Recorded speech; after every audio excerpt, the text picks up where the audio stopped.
All right, guys, so Lucy has responded to the backlash she received for not helping Jay get back to his hotel in Los Cristianos, or, dropping everything and hopping into a cab to go and get him and phone the police on the way there when he literally shared his location to her.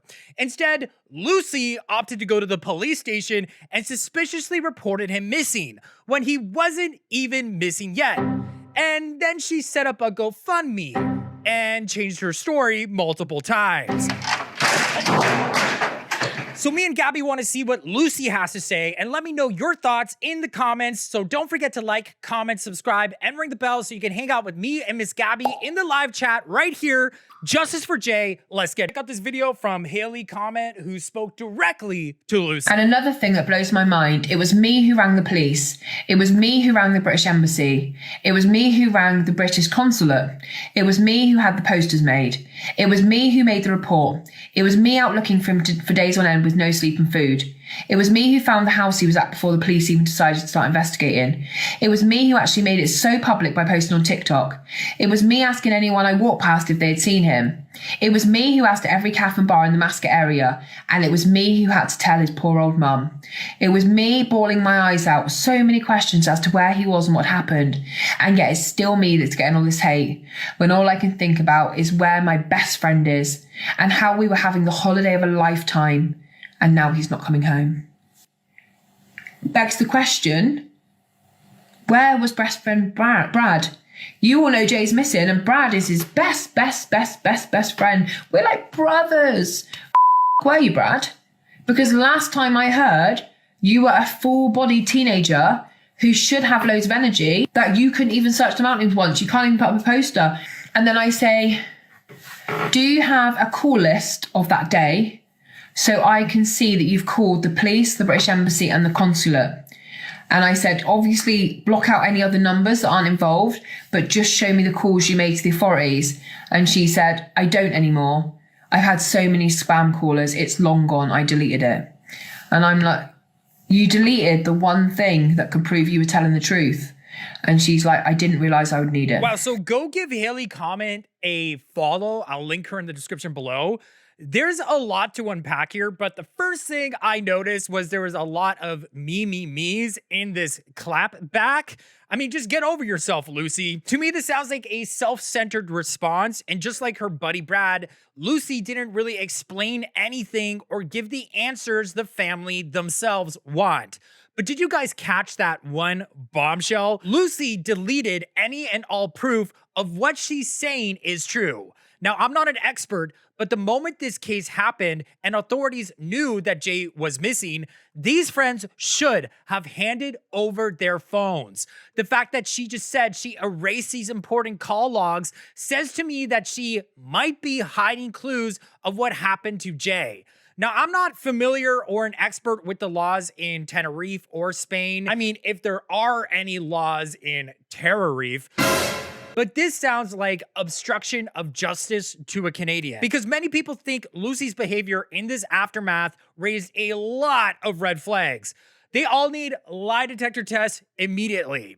Lucy went directly to authorities to report Jay missing when he wasn't even missing yet. I mean, how did she know? Is she a psychic or something? Call me now for your free reading. Lucy was under the impression at that point that Jay was just on this supposed 11-hour hike, which totally made sense. Not. I don't think anyone at this point believes Jay ever made it to this B&B alive, or even journeyed on this 11-hour hike after partying at the Energy Rave for 3 days and saw a ravine and thought it was a shortcut. And those Snapchat photos were faker than Kim Kardashian's behind. Lucy and Rach set up this Facebook and deleted a lot of the key clues of what happened to Jay, including an insider that worked with Lucy that said that Jay had actually lost a bag, and she set up that GoFundMe to pay off the debt. Lucy acted like she didn't even know Ayub and Rocky and only referred to them as quote-unquote Black and British. But then Ayub came out and blew her cover more than popping open a fresh can of Pringles when you're super hungry and lonely on a Saturday night. He was revealed by Ayub himself in his original statement that Lucy called him immediately after Jay got lost on the supposed ravine. So just listen to this. He asked me, can I smoke cigarettes inside? I was like, no, just open the door. So he's smoking cigarettes. I could hear him just open the door, smoking cigarettes. First of all, Jay does not smoke cigarettes. He actually only uses the electronic version. And he took a picture of the place opposite. That's how the girl found my house the next afternoon, do you know what I mean? Everybody and their dog thought these Snapchat photos were highly suspicious, and this one in particular looks like it was just some random photo being taken to show an alibi and show proof of life of Jay at this B&B.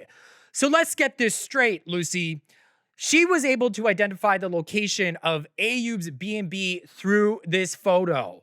I mean, guys, this seems like finding a needle in the haystack. Let me know if you guys believe that Lucy was able to do that just by this photo alone, or if it's just as much as a fantasy as the American dream that you have to be asleep to believe. But it gets worse for Lucy, if you can believe that. And the next thing, I'm getting a call at like 9 o'clock saying the mate has gone missing. He rang them, said he left mine, said I'm off.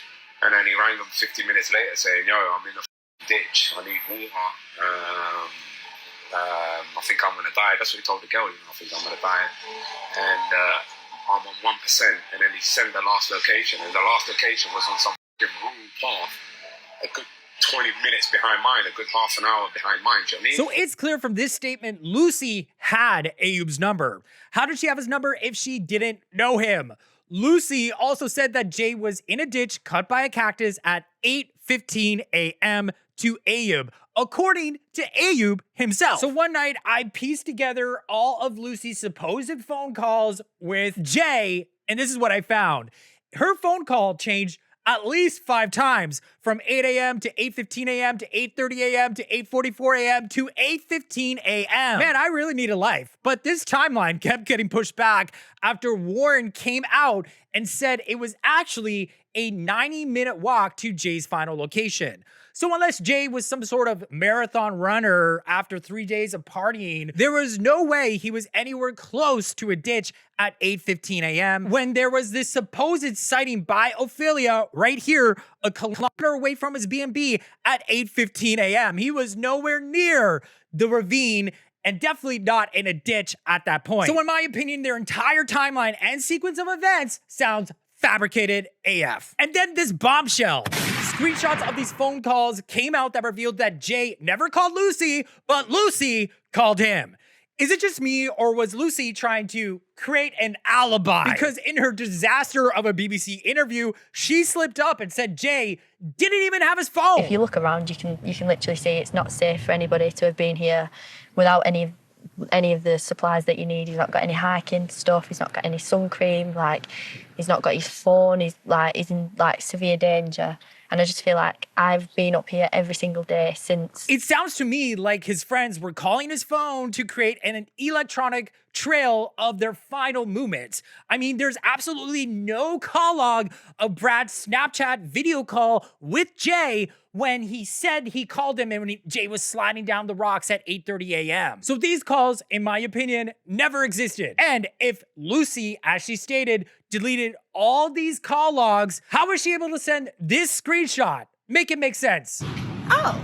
So maybe Lucy had Jay's phone this entire time, and when he was found, Lucy tossed his phone on the beach, making a critical error in the cover-up, because how would have Jay been able to walk down to this beach if he had just fallen down a 500-foot cliff? I mean, shout out to Wax Unfiltered for this beautiful map, but you can see that his phone pinged up here. He apparently, so they say, so the mainstream media and sketchy Chris Tenerife, who allegedly dated Rach at one point and just so happened to stumble upon Jay's body, found his body down here. So really, how did his phone end up on the beach? Regardless, Lucy immediately went back to business as usual after Jay went missing, attending the next rave and selling tickets. I don't know, do you guys want to go to the district? In Ireland, I think that's a flag. I mean, Lucy did go to Jay's ceremony, but it looked like she wasn't invited.